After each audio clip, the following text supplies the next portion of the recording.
warahmatullahi wabarakatuh. Assalamualaikum warahmatullahi wabarakatuh. Innal hamdalillah nahmaduhu wa nasta'inuhu wa nastaghfiruh wa na'udzu billahi min shururi anfusina wa sayyiati a'malina. May yahdihillahu fala mudilla lahu wa may yudlil fala hadiya lahu. Asyhadu an la ilaha illallah wahdahu la syarika lahu wa asyhadu anna sayyidina Muhammadan abduhu wa rasuluh. Allahumma shalli wa sallim ala sayyidina Muhammad wa ala alihi wa sahbihi ajma'in. Amma ba'd. Yang sama-sama kita muliakan Ustaz Haji Budiman MPD, alhamdulillah telah bersama kita pada hari ini dan telah mengimami kita sholat maghrib, dan insyaallah akan kasih materi kepada kita semua pada malam hari ini untuk kajian maghrib. Yang sama-sama kita hormati Bapak Imam Bupati Bilang Masjid Barakah, yang sama-sama kita hormati Ketua DKM, Ustaz Pengurus dan Pembina, dan seterusnya seluruh jamaah Masjid Barakah yang insyaallah dimuliakan Allah Subhanahu wa taala.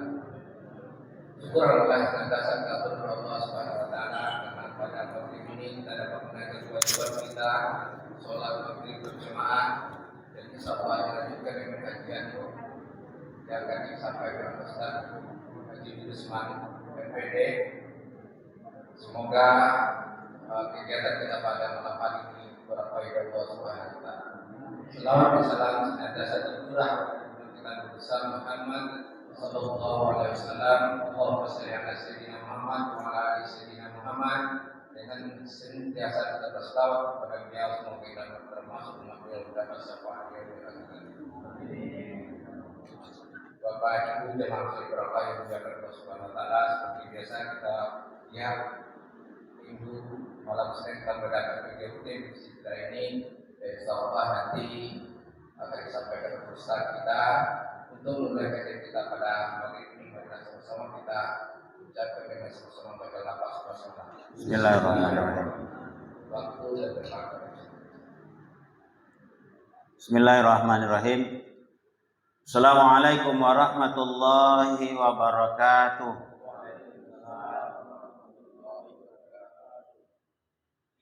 Alhamdulillahillazi anzalal Qur'an hudan linnasi wa bayyinatin minal huda wal furqan. Asyhadu an la ilaha illallah wahdahu la syarikalah wa asyhadu anna Muhammadan abduhu wa rasuluh la nabiyya ba'dah. Allahumma fassallim wa sallim ala sayyidina Muhammad wa ala alihi wa sahbihi ajma'in. Rabbi shrah li sadri wa yassir li amri wa hlul 'uqdatam min lisani yafqahu qawli.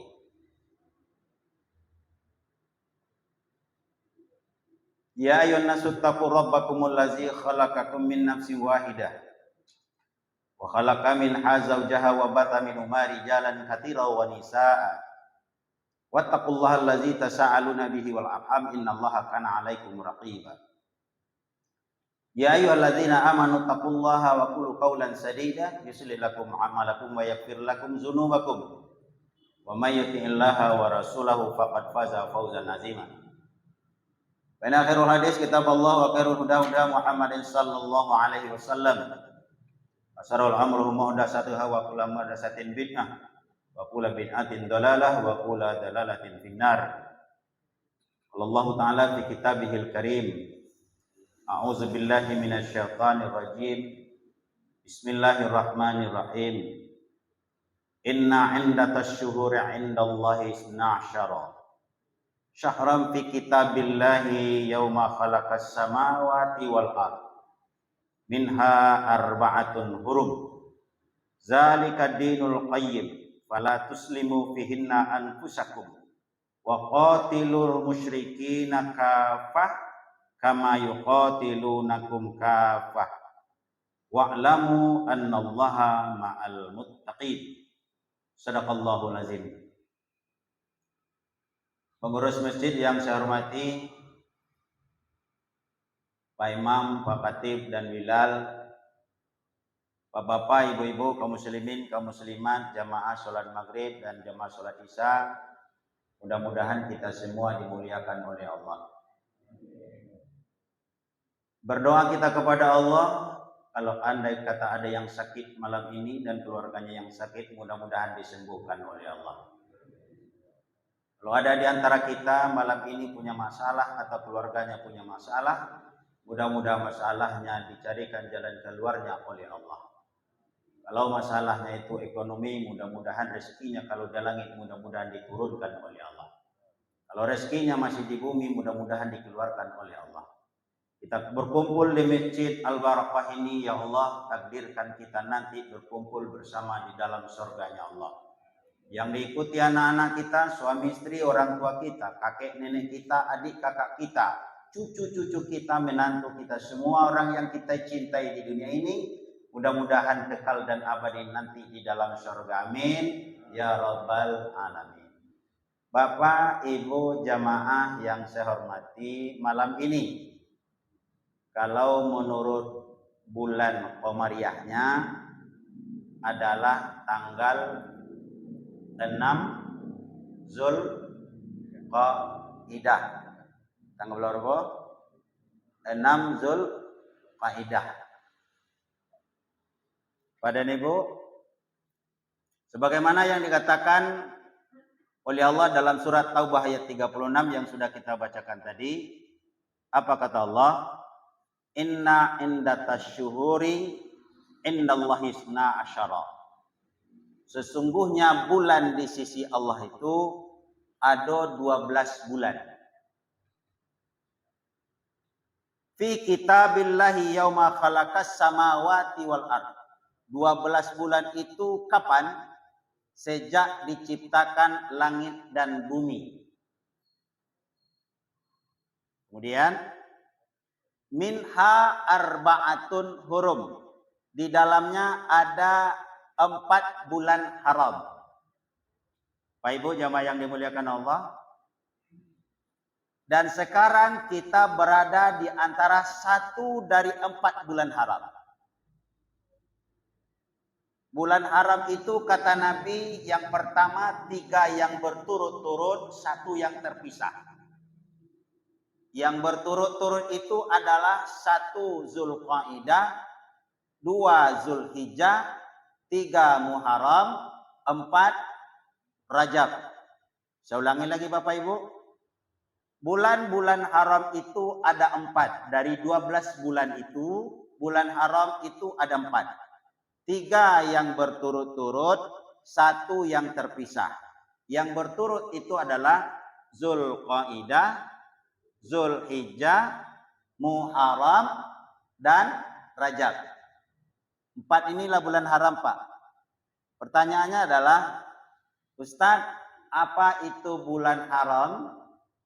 Bulan haram itu adalah bulan yang mulia, bulan yang agung, bulan yang utama. Apanya yang agung di situ? 4 bulan itu. Minha arba'atun hurum itu, 4 bulan haram itu. Keagungannya adalah, kemuliaannya adalah fala tuslimu anfusakum. Kalau kamu berada di bulan itu, bulan apa tadi? Zulqaidah, Zulhijjah, Muharram, Rajab. Kalau kamu berada di bulan itu karena kamu berada di bulan haram, bulan suci, fala tuslimu anfusakum, kamu jangan berbuat dosa. Kamu jangan berbuat zalim. Kamu jangan berbuat kesalahan. Lalu apa bedanya kesalahan di bulan haram itu dikerjakan dengan di bulan-bulan lainnya? Dalam ahli tafsir mengatakan adalah, kalau kejahatan atau kesalahan kita lakukan di bulan haram itu, di Zulqaidah, Zulhijjah, Muharram, dan Rajab itu, maka dosanya dilipat gandakan oleh Allah 2 kali lipat. Kesalahannya 1 tapi dosanya 2. Satu kali kita bohong Pak di bulan Zulqaidah ini berarti dosanya 2 kali. 1 kali kita tinggalkan sholat di bulan haram ini berarti kita sudah meninggalkan sholat 2 kali. Ini yang saya katakan. Kalau kamu iri dan dengki pada bulan itu, maka dosa iri dan dengki 2 kali lipat. Maka ini yang disebut dengan fala tuslimu fihinna. Jangan kamu berbuat zalim di dalam bulan itu. Maka bapak-bapak, ibu-ibu, hati-hati kita di bulan Zulqaidah ini. Jangan iri, jangan dengki, jangan hasut, jangan fitnah. Kemudian jangan mengambil hak orang lain, jangan menyakiti orang lain. Sebab semua pekerjaan yang salah itu akan menyebabkan dosa, dan dosa itu akan dilipatkan dosanya oleh Allah. Sebaliknya, apa sebaliknya kemuliaan di bulan? Tadi kan ancaman, sekarang kemuliaannya apa? Apabila kamu berbuat baik di bulan-bulan haram itu, maka kebaikanmu akan dilipat gandakan oleh Allah menjadi 2 kali lipat. Kita sholat maghrib 1 kali Pak, tapi pahalanya dihitung 2 kali. 2 kali kali 27, kemudian 27 kali 2. Apapun ibadah yang kita lakukan di bulan Zulqaidah ini, di bulan Zulhijjah atau Muharram tadi, itu pahalanya dilipat gandakan oleh Allah. Maka banyak-banyaklah berbuat kebaikan di bulan Zulqaidah ini. Paham Pak Ibu? Paham. Kemudian setelah bulan Zulhijjah ada lagi bulan selanjutnya adalah Zulhijjah. Setelah Zulqaidah, Zulhijjah. Zulhijjah itu adalah bulan yang terakhir di bulan Qamariyah. Muharram, Safar, Rabiul Awal, Rabiul Akhir, Jumadil Awal, Jumadil Akhir, Rajab, Sya'ban, Ramadan, Syawal, Zulqaidah, Zulhijjah. Kita ulang sama-sama Bu, Pak.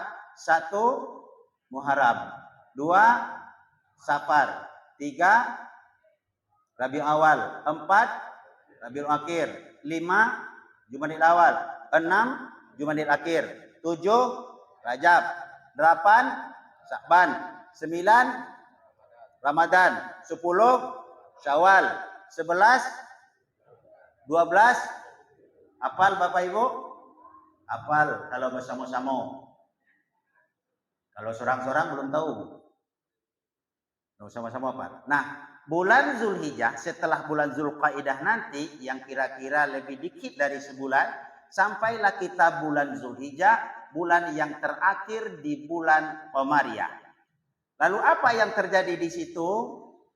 Dia termasuk bulan haram, tapi di situ lebih padat lagi, berkumpullah induk-induk ibadah. Kalau induk ibadah namanya Pak, pahalanya gedang-gedang. Itu namanya induk. Jauh-jauh saya sampaikan supaya kita mempersiapkan diri. Apa induk-induk ibadah yang kumpul di bulan Zulhijjah? Salat ada di situ, puasa ada di situ, haji ada di situ, kurban ada di situ. Nah, kalau sholat sudah biasa. Yang kedua, induk ibadah yang kedua adalah puasa.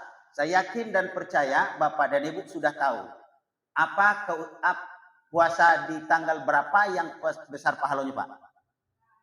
Tanggal 9 orang wukuf di Arafah. Apa keutamaannya? Apa? Puasa di bulan Zulhijjah, tanggal 9 Zulhijjah, sedang orang wukuf di Arafah itu keutamaannya adalah apa? Menghapuskan dosa setahun yang lalu dan setahun yang akan datang. Masya Allah. Puasanya cuma sekali sehari dan itu sunnah. Tapi keutamaannya dihapuskan dosa setahun yang lalu dan setahun yang akan datang. Besar apa tidak Bu? Induk apa tidak Bu? Induk. Makanya nanti 1 hari atau 2 hari sebelum tanggal itu atau sebelum Idul Adha, nanti sebelum orang wukuf di Arafah, tolong Bapak Ibu saling mengingatkan. Apakah melalui WhatsApp, melalui WA, telepon, ibu-ibu, bapak-bapak, sahabat-sahabat, 2 2 hari lagi atau sehari lagi akan tanggal 9 Zulhijjah. Yaitu akan menghapuskan pahala setahun yang lalu dan setahun yang akan datang. Melalui ini Pak. Tidak apa-apa. Lalu setelah kita share, orang tahu Pak. Lalu orang lakukan puasa Pak. Karena kita share tadi, karena kebaikan tadi, kita dapat pahala apa tidak? Dapat pahala. Kemudian orang tadi ngirimkan lagi kepada orang lain. Itu dapat pahala apa tidak? Dapat pahala. Makanya saya sering menyampaikan, yang pertama HP ini bisa menjadikan pahala jariah dan juga bisa menjadikan dosa jariah. Apa pahala jariah? Pahala yang apa namanya itu?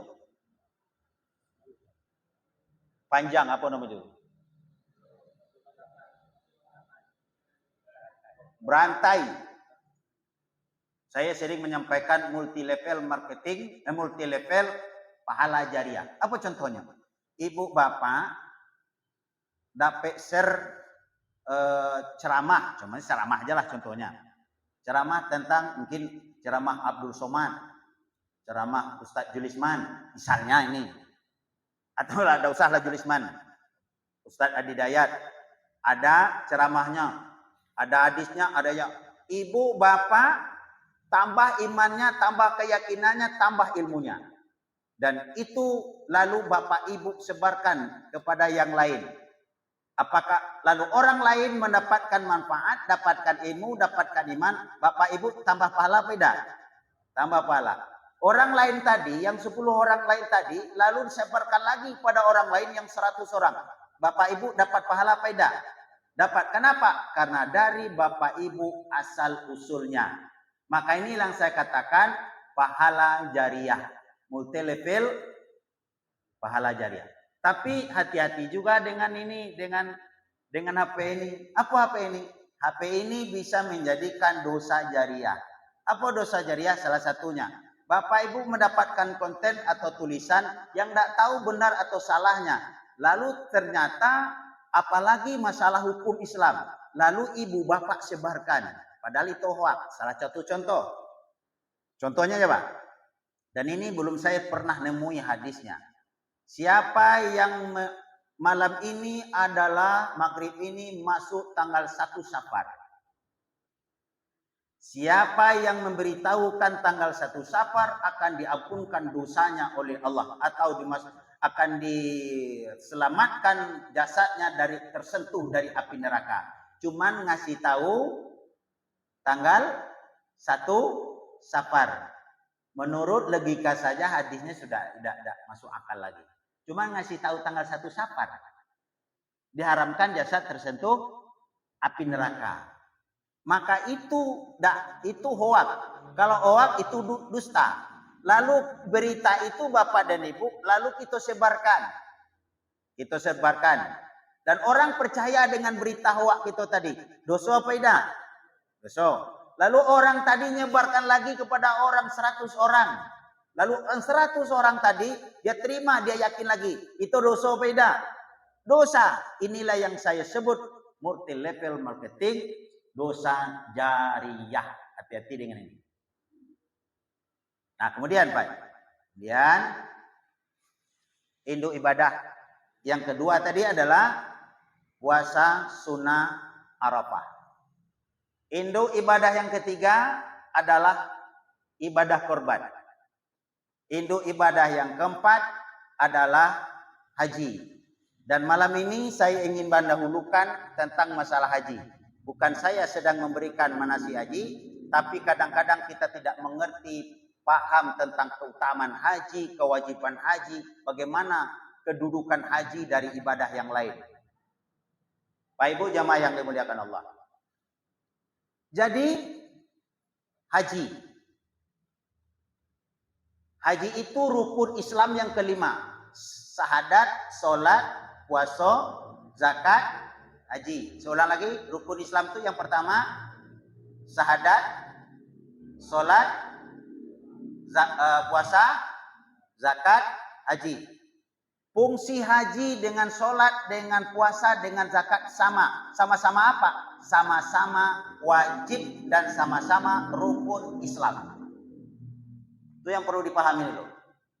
Jadi hukum asal haji itu Ustaz wajib. Cuman wajibnya berbeda dengan sholat, wajibnya berbeda dengan puasa, puasa wajibnya berbeda dengan zakat. Kalau wajib sholat, itu dilakukan pada waktunya. Zuhur pada waktunya, asar pada waktunya, maghrib pada waktunya. Itu sholat. Dan tidak bisa diganti. Ibu-ibu karena halangan setiap bulan, ada halangan dalam seminggu sebulan, boleh tak sholat diganti pada hari lain? Boleh tak? Tak ada gantinya. Yang ada cuman keringanan. Tak bisa tegak duduk, tak bisa duduk berbaring. Dalam perjalanan sama kasar. Tapi diganti pada hari lain, tidak ada mengganti sholat. Berarti sholat itu wajib pada waktunya. Berbeda dengan puasa. Puasa itu wajib hukumnya. Puasa Ramadan. Tapi wajibnya bagaimana? Ketika kita mampu berpuasa. Kalau tidak mampu, boleh diganti pada hari lain. Kenapa? Sakit, diganti pada hari lain. Kemudian dalam perjalanan, ganti pada hari lain. Kalau kita sudah tua dan tidak mungkin lagi berpuasa, bayar fidyah. Boleh diganti Pak Ibu? Boleh. Wajibnya puasa, tapi boleh diganti hari lain kalau ada sesuatu hal. Yang keempat adalah zakat. Zakat itu wajib hukumnya. Kapan zakat itu wajib hukumnya? Yang pertama, harta itu sudah sampai senisab. Senisab itu lebih kurang kalau diuangkan 45 juta. Dan itu sudah tersimpan selama 1 tahun dengan kita. Itu namanya, kalau itu sudah ada, maka dikeluarkan zakatnya 2,5%. Maka alhamdulillah Bapak dan Ibu sudah banyak tentang cerita tentang zakat. Sebab guru kita ada yang bertugas sebagai salah satu pimpinan Basnas Provinsi Bengkulu, Pak Haji Romli LC. Dan itu sudah tidak saya sampaikan. Jadi wajibnya zakat itu pertama ada harta sudah sampai senisab dan sampai setahun. Lain lagi dengan haji Pak. Haji itu wajibnya kapan? Dia hukumnya wajib. Masing-masing kita ini wajib Pak. Tapi masing-masing kita punya alasan wajibnya. Dalam surat Ali Imran 97. Itu dikatakan oleh Allah, A'udzubillahi minasyaitonirrajim. Bismillahirrahmanirrahim. Walillahi 'alan nasi hijjul baiti man istata'a ilaihi sabila. Tunaikan haji ke Baitullah bagi siapa yang mampu ke sana. Artinya apa? Haji itu wajib fardu. Berarti kalau kita dah haji berdosa Ustaz. Yo, kapan kita akan berdosa? Kalau sudah terpenuhi 3 hal. 1, yang disebut manis tata ilaihi sabila. 1, dia punya biaya pergi dan kembali dan biaya keluarga yang ditinggalkan. Berapa itu? Lebih kurang 35 juta. Kalau kita punya uang 35 juta Bapak Ibu dan itu sudah tersisa dari kebutuhan pokok dan tidak ganggu kebutuhan pokok, bahkan kalau kita sudah nyimpan 100 juta, 200 juta, berarti wajib untuk mendaftar haji. Yang kedua, wajibnya kapan Ustaz?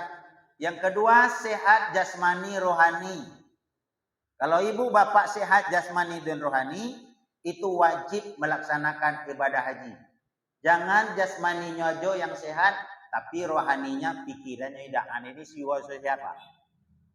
Contoh ada orang Pak, jasmaninya sehat, tapi pikirannya tidak sehat. Yang pernah dulu saya ceritakan, waktu 2018 saya menjadi tim pembimbing haji daerah TPHD. Dari Bapak ini dari Benteng. Naik pesawat dari Padang ke Madinah. Nah, dalam perjalanan baru 15 menit di atas pesawat, Bapak itulah tegak jalan keliling-keliling. Rupanya Bapak itu jalan keliling di atas pesawat cari pintu nak keluar.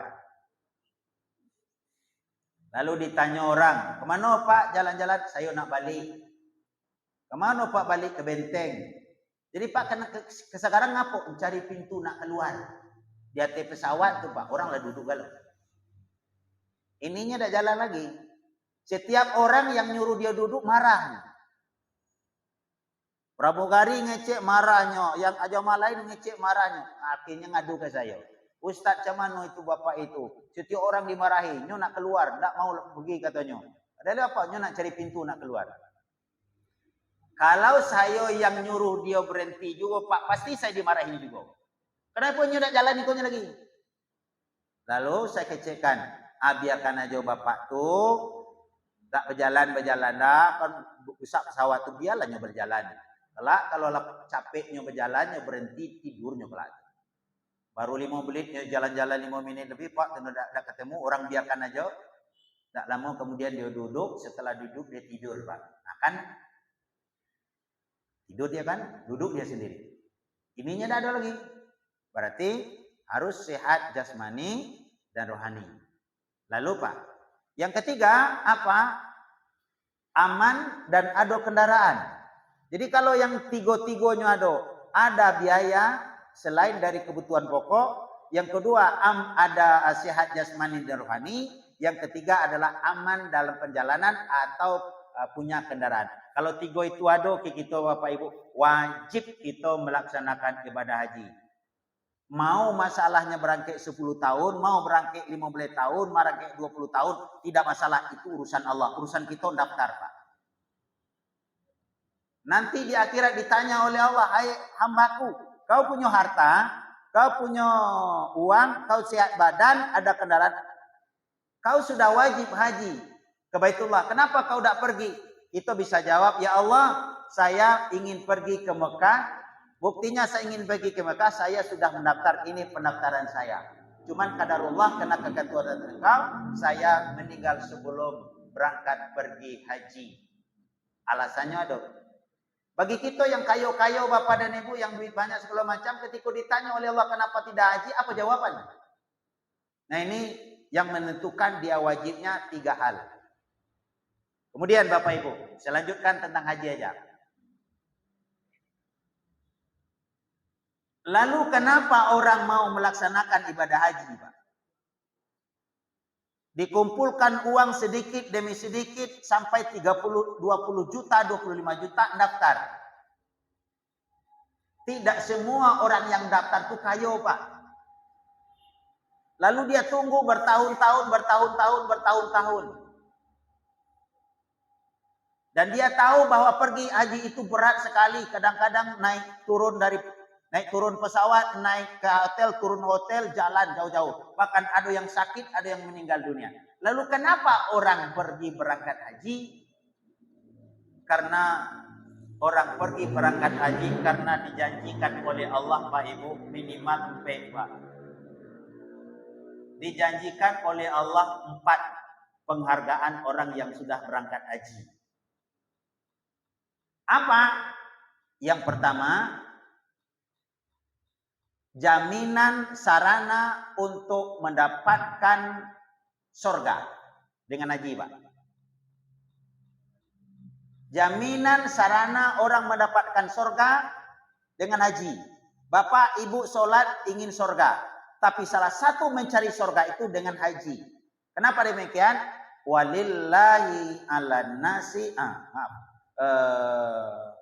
Kata Nabi bukan ayat mengatakan apa kata Rasulullah SAW? Laisal jaza hajul mabrur ilal jannah. Tidak ada balasan bagi haji mabrur kecuali surga. Itu orang kepingin naik haji Pak. Kenapa? Hadiahnya surga. Siapa yang tidak mau hadiah surga? Yang kedua, kenapa Bapak Ibu dulu pergi haji atau sekarang dia tunggu haji Pak? Yang kedua, ada sarana akan diampuni oleh Allah. Apa tidak bisa minta ampun di sini? Boleh, bisa. Tapi minta ampun di tanah suci lebih ada jaminan ketimbang di tempat ini. Salah satunya adalah di Arafah. Itu yang paling banyak. Maka ketika orang wukuf di Arafah Pak, lalu Allah katakan kepada malaikat, wahai malaikatku, Kau lihat hamba-hambaku yang ada di padang Arafah. Saya lihat ya Allah, ngapo dia bertobat padamu. Dia minta ampun padamu. Apa kata Allah? Wahai malaikat, saksikanlah.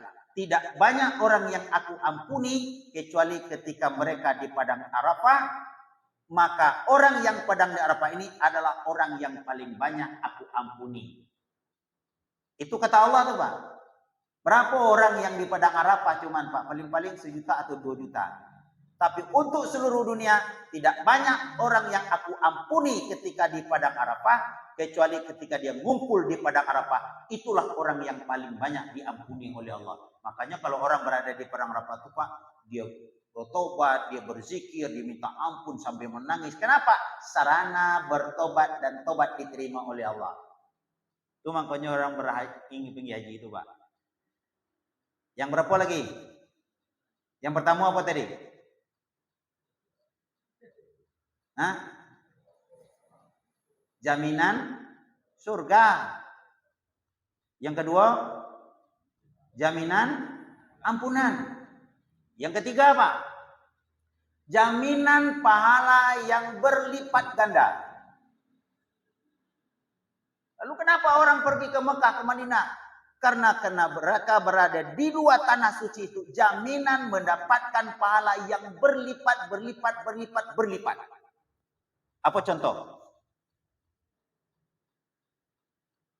Ayahanda Kiai Haji Asiri Hussein dalam manasik selalu menyampaikan seperti ini. Apa kata?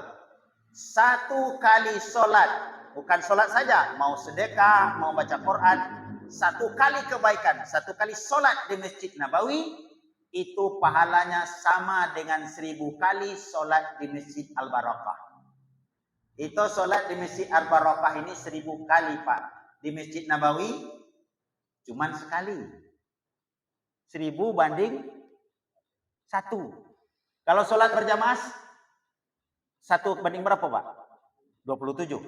Kalau sholat di Madinah 1 banding 1000. Kalau orang haji berapa hari di Mekah? 8 hari. 8 kali 5 40. Berarti sholat arba'in 40 hari, 40 kali. Kali 27 berjamaah, kali 1000 Pak. Itu pahala. Lalu dia pindah ke Mekah. Dia sholat di Masjid Haram, beda lagi pahalanya. Sholat 1 kali sholat di Masjid Haram, pahalanya sama dengan 100.000 sholat di Masjid Al-Barakah. Sholat kita di Masjid Al-Barakah 100.000 kali Pak. Di Masjid Haram cuman sekali. Berapa hari kita di Mekah di Masjid Haram itu? Lebih kurang 27 hari selain dari Armina. 27 kali 5 kali 27 berjamaah kali 100.000. Berapa pahalanya itu Pak?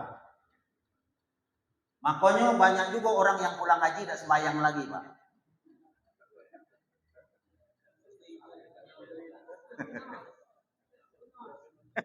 Ya. Orang pulang haji tidak sembahyang lagi. Kenapa udah sembahyang? Lah kebanyakan. Apa udah sembahyang Pak? Kan Pak lah haji.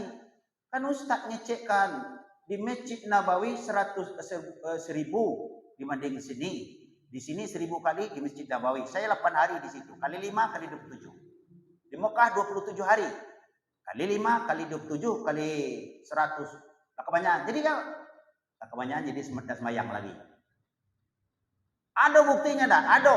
Saya beberapa hari waktu yang lalu Pak Ibu pergi ngisi pengajian akikah di arah Kembang Sri Pak.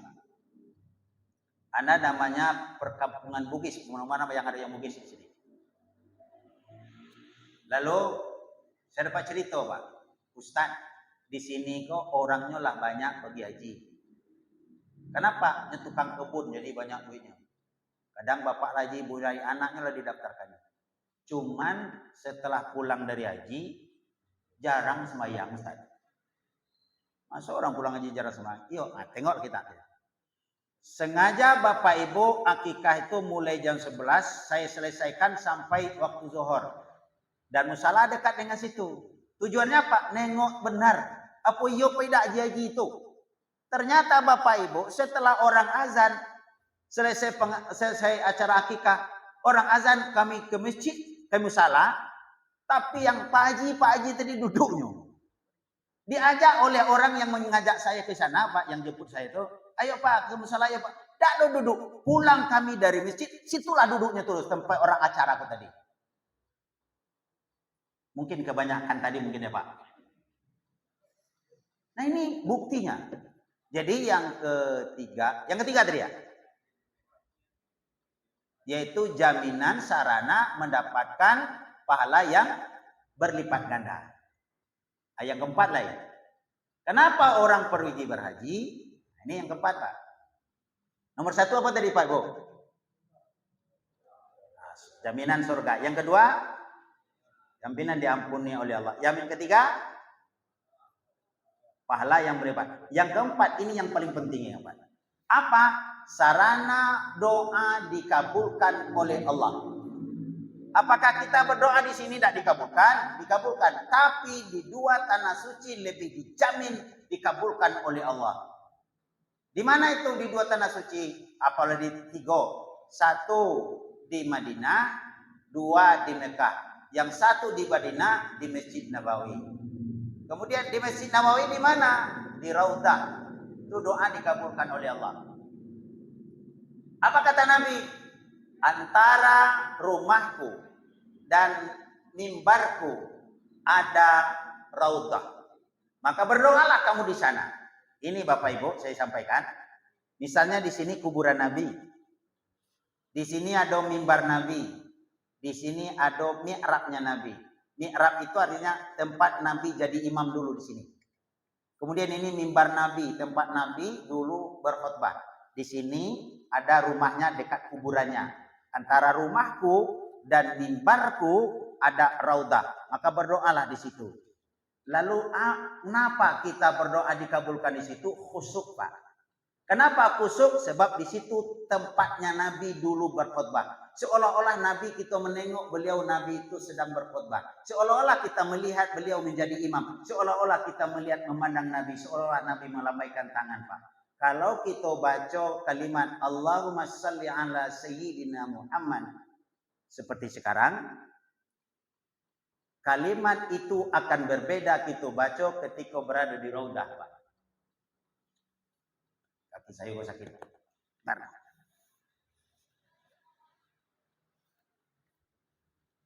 Kalimatnya sama Pak. Allahumma salli ala sayyidina Muhammad wa ala ali sayyidina Muhammad. Kita baca di sini di dalam sholat dan di luar sholat. Tapi kalimat itu cobalah kalau kita baca di dekat kuburan Nabi Pak. Di dekat mimbarnya Nabi, dekat mi'rabnya Nabi. Terasa berbeda goncangan dari diri.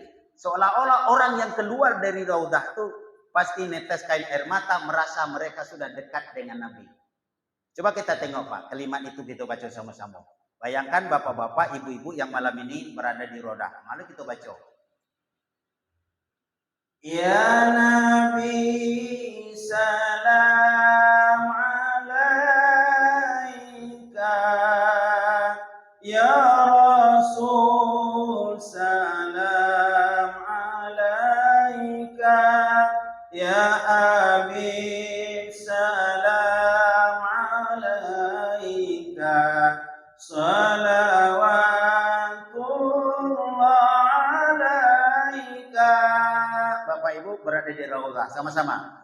Ya Nabi salam alaika, ya Rasul salam alaika, ya Habib salam alaika, salawatullah alaika.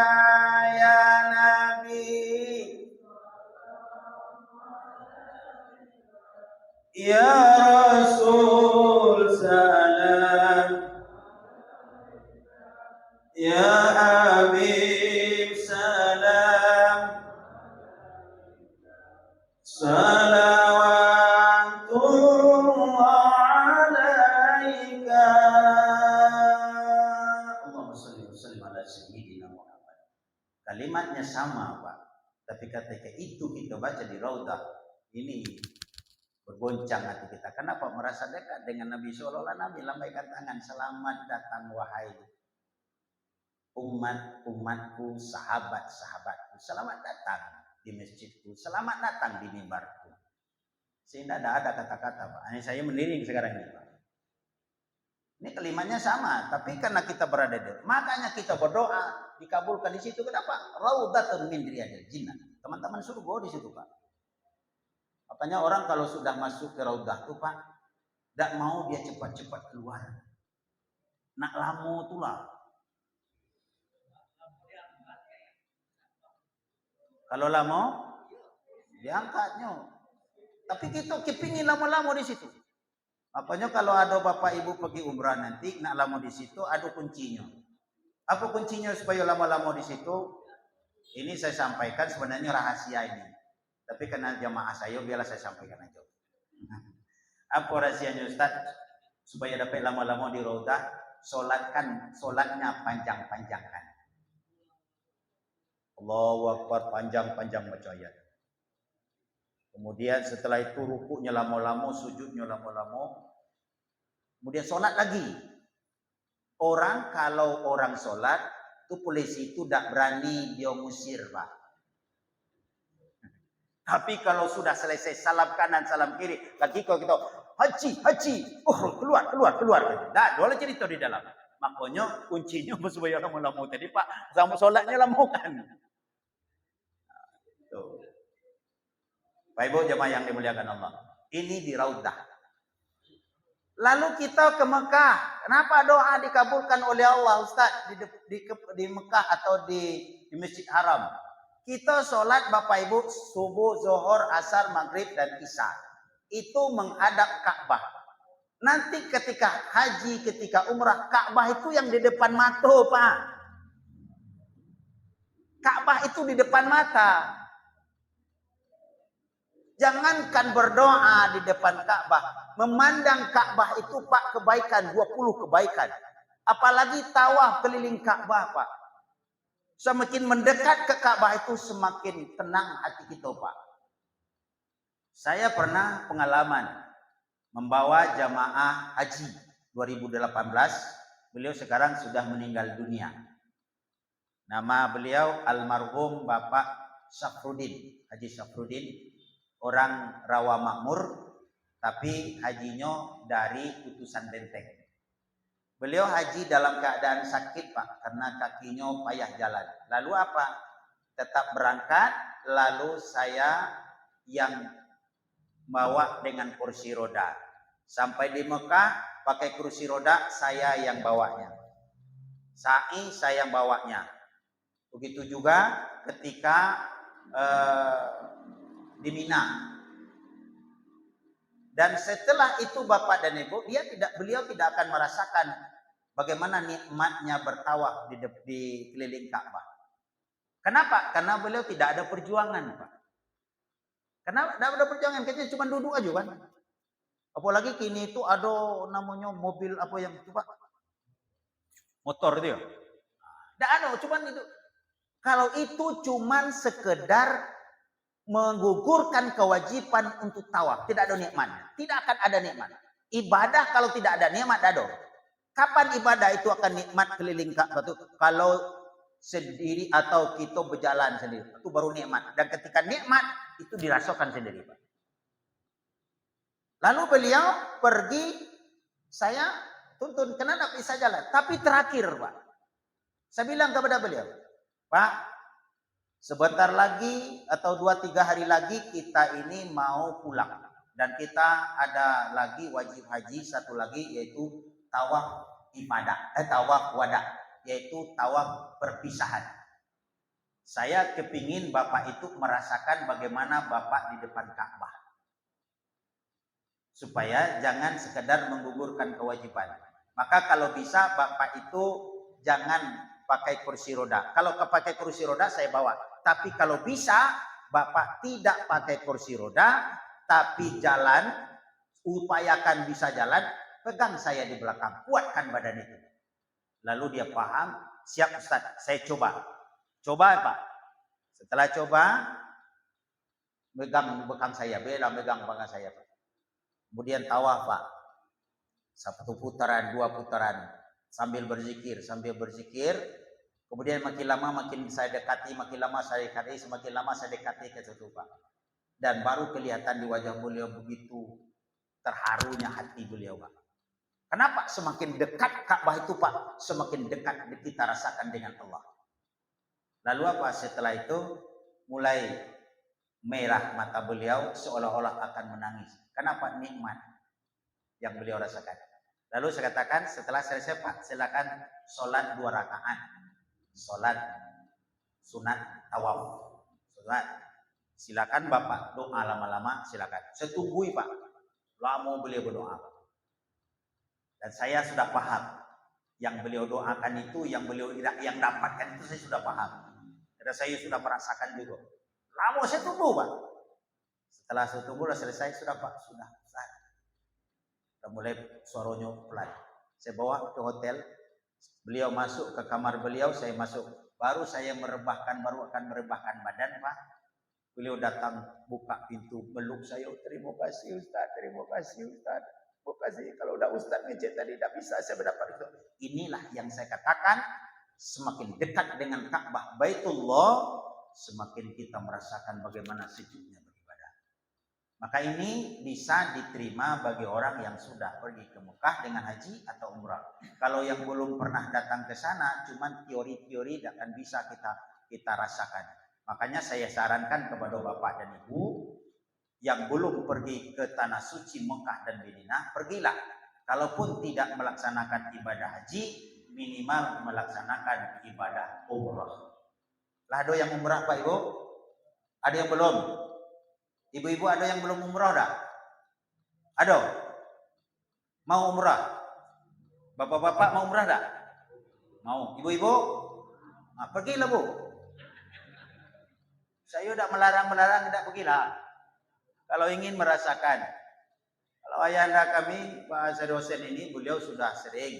Jadi beliau merasakan sendiri. Jadi yang belum merasakan, tuh merasakan sendiri. Langsung pergi. Kalau dikatakan duit, ya tidak akan habis-habisnya. Maka yang saya katakan tadi, kalau untuk haji, bukan untuk umrah. Kalau untuk haji, kalau orang yang jiwanya tidak ibadah, tidak mungkin Bapak dan Ibu duit 35 jutanya keluarkan untuk itu. Kalau tahu meninggalkan keluarga, tidak akan mungkin dia kalau bukan karena iman, tidak mungkin dia meninggalkan keluarganya.